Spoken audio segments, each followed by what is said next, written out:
Very good afternoon to the audience. I am Moinak De, perfusionist from Bakura Sammilani Medical College, West Bengal. Today I am presenting ECMO physiology through my poster. So let's begin. First, what is ECMO? It is actually a modified cardiopulmonary bypass suitable for prolonged support. This is a life support system which only allows diseased organ to rest and recover and acts as a bridge to either decision, transplantation or recovery. Study of ECMO physiology mainly deals with ECMO circulation, gaseous exchange, its effect on hemodynamics, cardiorespiratory system, coagulation system, and artificial surface and blood interaction. ECMO is of two types, venovenous and venoarterial. Both provides dual circulation as ECMO only delivers 75 to 80% of cardiac output. So mixing of native and ECMO circulation is always there. Circulation is also non-pulsatile in nature due to the centrifugal pump.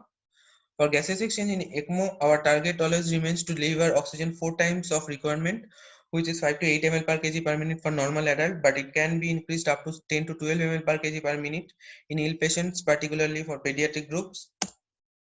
Effect of VV ECMO. For VV ECMO, oxygen delivery can be calculated by this formula DO2 ml, which stands for oxygen delivered by the membrane lung equals to flow into C out O2 minus C in O2. C out O2 and C in O2 stands for oxygen content of ECMO inlet and outlet blood, and DO2 NL or oxygen delivered by the native lung equals to cardiac output into CO2 minus CV mix O2. CO2 and CV mix O2 stands for oxygen content of arterial blood and mixed venous blood. So total oxygen delivery equals to DO2 ml plus DO2 NL. In VV ECMO, we cannot achieve 100% saturation through it, again because of the only 80% cardiac output it delivers. Rest 20% goes to diseased lung and mixes in RA, and saturation drops somewhere around 80%. For removing CO2 in ECMO through conventional membrane, we can remove CO2 at a rate of 250 ml per minute with only 1.5 liter per minute blood flow. So it is very efficient in removing carbon dioxide. Effect on lung: to rest lung, VV ECMO does the oxygenation, and due to this we can also keep ventilator setting very minimum, and lung is protected from barotrauma and pneumotrauma. VV ECMO delivers oxygenated blood in pulmonary circulation, which also decreases pulmonary inflammation. On hemodynamics, VV ECMO is neutral as it draws and returns blood at same point of circulation, which is RA. Next, effect of VA ECMO. For VA ECMO, oxygen delivery can be calculated by the formula systemic O2 content equals to perfused O2 content into extracorporeal flow by total flow plus LVO2 content into lung flow by total flow.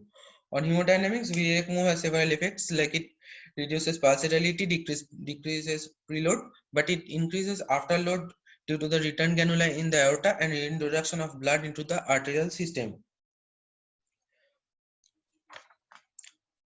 On heart, VA ECMO reduces workload and improves oxygen delivery, but if lung pathology is coexisting, then it gets complicated due to north-south syndrome, which is when cardiac contractility returns, heart pumps the deoxygenated blood or poorly oxygenated blood into brain and coronaries, which worsens patient condition.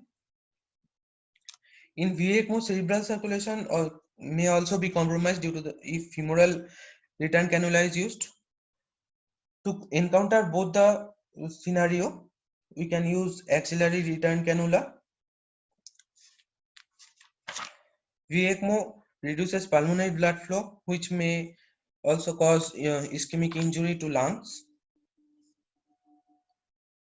Last, blood and artificial circuit interaction.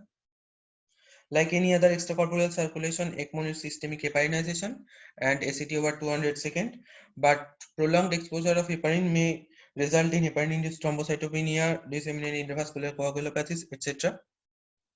Complement activation: all pathways, classical, alternative, and lectin pathways of complement cascade are activated due to artificial surface, which ultimately produces C3 and membrane complex, which in positive feedback mechanism results in excessive inflammatory response due to lack of regulatory mechanism.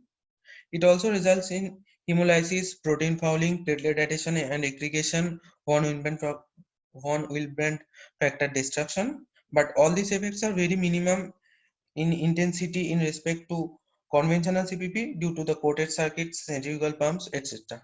Thank you.